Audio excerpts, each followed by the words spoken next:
धनत्रयोदशीला धनतेरससुद्धा म्हटलं जातं. धनत्रयोदशी अश्विन महिन्याच्या 13व्या दिवशी येते, म्हणून अश्विन कृष्ण त्रयोदशीला धनत्रयोदशी साजरी केली जाते. शेतकरी वर्ग आणि व्यापारी वर्ग या दोघांसाठी हा सण खूपच महत्त्वाचा असतो. या दिवशी सगळीकडे गोडधोड पदार्थ केले जातात. मिठाया एकमेकांना भेट म्हणून दिल्या जातात. व्यापारासाठी आणि कामासाठी परगावी गेलेली मंडळी या दिवसांमध्ये आपल्या गावी जन्मभूमीच्या हक्काच्या ठिकाणी परत येत असतात. शेतकरी शेतामध्ये उपयोगी पडणाऱ्या अवजारांची पूजा करतो, तर व्यापारी वर्ग हिशोबांच्या वह्या, तिजोरी, सोने नाणे यांचे पूजन करत असतो. या दिवशी झेंडूच्या फुलांचं आणि आंब्याच्या पानाचं तोरण बनवून दरवाजाला लावतात. पणत्या लावून सगळीकडे रोषणाई केली जाते. शेतकरी वर्ग शेतात पिकलेल्या धान्याचं पूजन करतो. पुरणपोळीचा नैवेद्य या दिवशी देवाला समर्पित केला जातो. नमस्कार, जीवनावश्यक माहिती या यूट्यूब चॅनलमध्ये तुम्हा सर्वांचं स्वागत. धन्वंतरी देवतेचा जन्म कसा झाला आणि त्यांच्याबद्दलची माहिती आपण आजच्या या व्हिडिओमध्ये पाहणार आहोत. त्यासाठी हा व्हिडिओ शेवटपर्यंत नक्की पहा.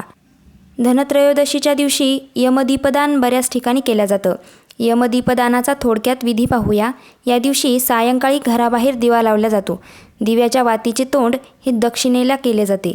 नंतर त्या दिव्याला नमस्कार करतात. असं केल्याने आपला अपमृत्यू टळतो असं मानलं जातं. दीपदानाचा एक स्वतंत्र व्हिडिओ आहे, तो तुम्ही नक्की बघा. चला तर धन्वंतरी देवतेचा जन्म कसा झाला आणि त्यांचं कार्य काय आहे ते आपण पाहूया.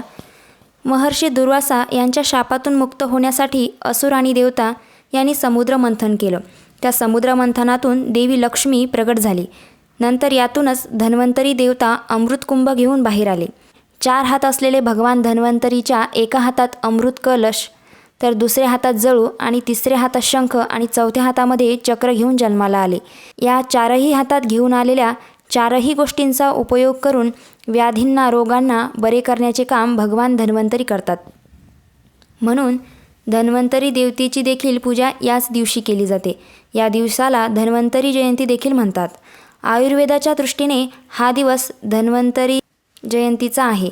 या दिवशी वैद्य लोक, डॉक्टर लोक कडुलिंबाचे पान आणि साखर एकत्र करून लोकांना देतात. कडुलिंबाची उत्पत्ती अमृतापासूनच झाली आहे अशी मान्यता आहे. कडुलिंबाची 5 ते 7 पाने दररोज खाल्ल्याने सर्व आजारांपासून, व्याधीपासून मनुष्य दूर राहतो. म्हणून या दिवशी भगवान धन्वंतरीला प्रसाद म्हणून कडुलिंबाची पाने आणि साखर एकत्र करून देतात. या दिवशी धनाची पूजा केली जाते. धन म्हणजे शुद्ध लक्ष्मीची पूजा केली जाते. या दिवशी सोने खरेदी केल्याने आर्थिक उन्नती होते असा समज आहे. या दिवशी वायुमंडळ सोनेरी कणांनी उजळून निघालेलं असतं, म्हणून या दिवशी धनाच्या रूपात लक्ष्मीची मनोभावे पूजा केली जाते.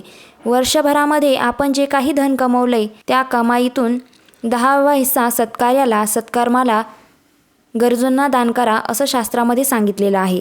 आणि जर तुम्ही दान करत नसाल, 10वा हिस्सा देत नसाल, तर ते धन टिकून राहत नाही.